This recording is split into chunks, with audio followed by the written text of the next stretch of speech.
Hello and welcome to today's video. Today we are here for a review of the Buschy McBusch Race 400 from Kansas.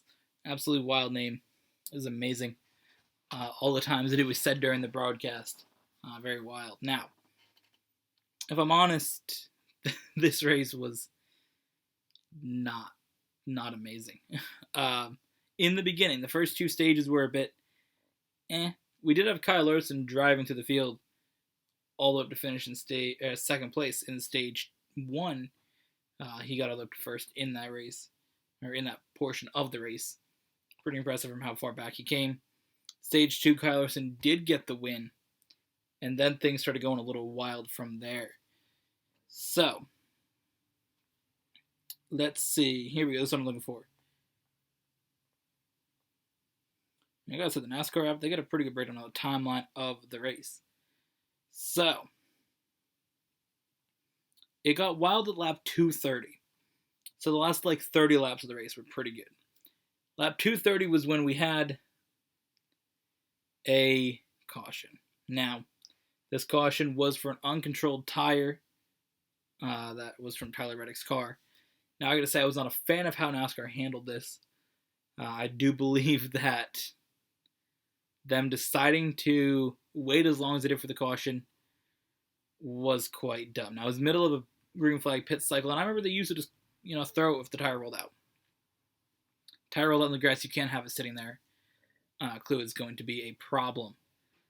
If a car spins down there, they will launch a tire into somebody, and somebody's going to get killed by a tire. You can't have that sitting out there in the grass. So, they called the caution, but they wouldn't took Chris Buescher pit from the lead, as it was just him, Ricky Stenhouse, and Dino Suarez. They were basically the only drivers that were left, staying out in the strategy. So, Stenhouse pit, Suarez was further down the order. Chris Buescher stays out for many laps.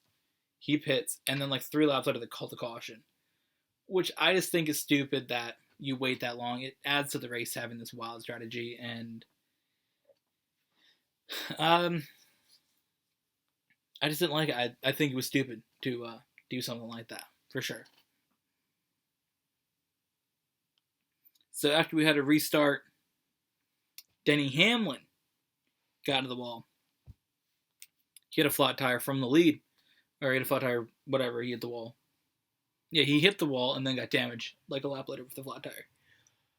It was pretty wild on him and Kyle Larson battling there, and Hamlin had that flat tire and took him out. At least out of contention for doing anything in that race. So,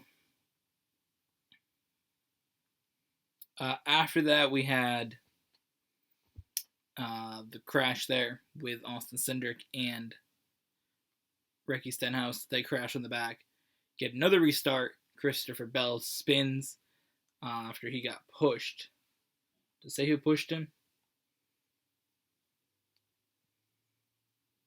He was battling, he got pushed. Spun down in front of Ricky Stenhouse. Christopher Bell then spun back up into Ryan Preece. So not good for that team, losing the 37 and the 47, both in the same crash. But that happened. Then we had a wild restart at the end. Everybody was going a bunch of different ways. Ryan Blaney had an amazing save. He started on the outside into the corner. Kyle Larson gave him a good push. Spun pretty far sideways, saved it.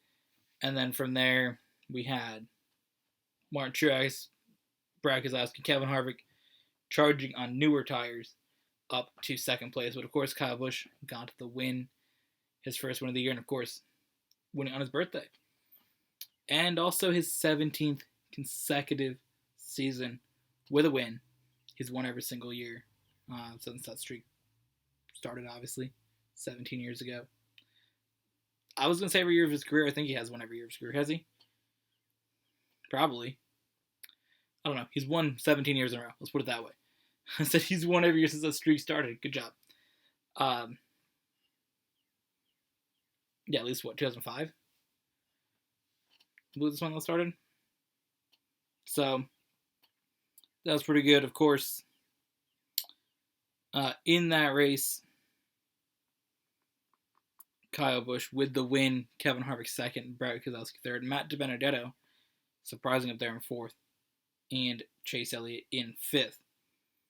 Other notable finishing position for drivers, Chris Buescher did finish in 8th, Daniel Suarez in 11th, and Denny Hamlin recovering from that flat tire and the damage back up to 12th. Michael McDowell, solid finish of 13th.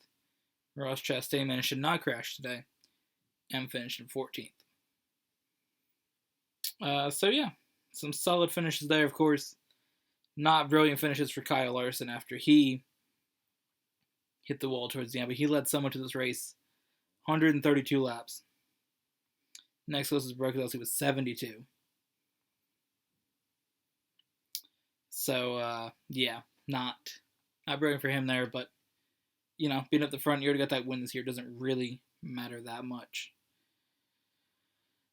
Let's see the standings. Of course, this is not showing me the playoffs, because why the hell would it?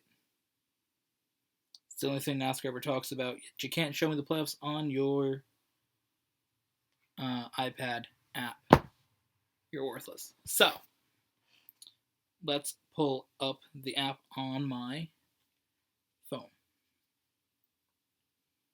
There we go. It's showing up. Give me a second.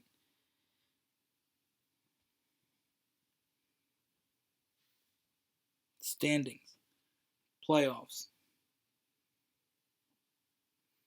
It's not up to date yet. They don't update it until the race is 100% official, so this is actually kind of useless. But 10 drivers have won. There's 16 spots. There's only 6 spots left in the playoffs. Who is it going to be? Denny Hamlin, of course, still winless. Chase Elliott, Kevin Harvick. You got to imagine those drivers are going to win and lock in. I would be very, very shocked if we went through the whole season without those 3 drivers finding a way to win. Chase Elliott's last year's champion. Denny Hamlin, the points leader. Kevin Harvick had 9 wins last year. There's no way those drivers are going without winning. So, see about that. But then there's going to be few spots left. And it's going to get wild down there. So, I don't know. Oh, we got to see how my race prediction was. Who did I pick? Denny Hamlin? Denny Hamlin, late in last video. I realized when I was done recording. I don't know where I said he finished. That's the race lineup. I don't want that. Race results. 12th. Cool. Killing it. Of course, today, if you didn't see it, a Portuguese Grand Prix review for F1. My first correct race winner prediction for either F1 or NASCAR this year. So, pretty excited about that. But either way, that's it for this. We have Darlington up next with the throwback weekend. So, assume it'll be a day when all the throwback cars are like revealed and we can officially take a look at it. Make a video looking at those. But super, super wild weekend. So, thank you for watching. Hope you guys enjoyed. We'll see you next week for Darlington.